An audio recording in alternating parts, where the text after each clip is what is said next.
अस्सलाम वालेकुम दोस्तों, कैसे हैं आप सब। उम्मीद करता हूँ सब खैरियत से होंगे। तो दोस्तों थोड़ी देर पहले YouTube पे प्रॉब्लम आई थी और आपने देखी कि आप जब भी कर रहे होंगे तो इंटरनेट कनेक्शन वगैरह नहीं आ रही होगी YouTube पे। तो ये एक प्रॉब्लम आई थी वाकई और या सिर्फ आपके चैनल पे नहीं आई थी, आपके उस पे नहीं, YouTube पे नहीं, आपका YouTube नहीं चल रहा था, ये हर जगह पे ये प्रॉब्लम आ रही थी। तो अभी वो सेट हो गया है और मैं ये वीडियो डालूंगा तो आपके पास नोटिफिकेशन भी आ जाएगा। और दोस्तों ये प्रॉब्लम थी वाकई, और ये तकरीबन 1 से 1.5 घंटे के अंदर हल हो गई। और ये तकरीबन सबके पास आती है, एक बंदे के पास नहीं आती।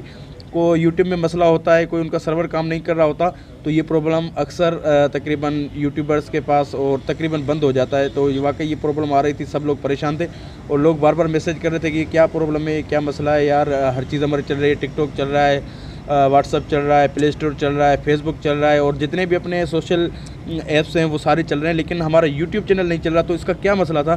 तो दोस्तों ये अभी मसला हल हो गया। ये थोड़ी देर पहले मसला आया था वाकई, हमारा भी यूट्यूब नहीं चल रहा था, हमारे दोस्तों का भी नहीं चल रहा था। और तकरीबन इर्द गिर्द जितने भी मैंने चेक किए, तो मैंने अपने दोस्त जो टेक्निकल दोस्त हैं उनसे पूछा कि भाई क्या मसला है, क्या अचानक क्या हो गया या मेरा चैनल ख़राब हो गया। तो उसने कहा कोई प्रॉब्लम नहीं है, इसमें घबराने वाली बात नहीं है। ये अक्सर कभी ना कभी 10-15 मिनट, 20 मिनट, 1 घंटा, 2 घंटे तकरीबन ये मसला आ जाता है कभी कभी। तो ये अभी मसला हो चुका है हल। तो दोस्तों बड़ी मेहरबानी, और अगर वीडियो आपको अच्छा लगा तो लाइक कीजिएगा और चैनल को सब्सक्राइब कीजिए।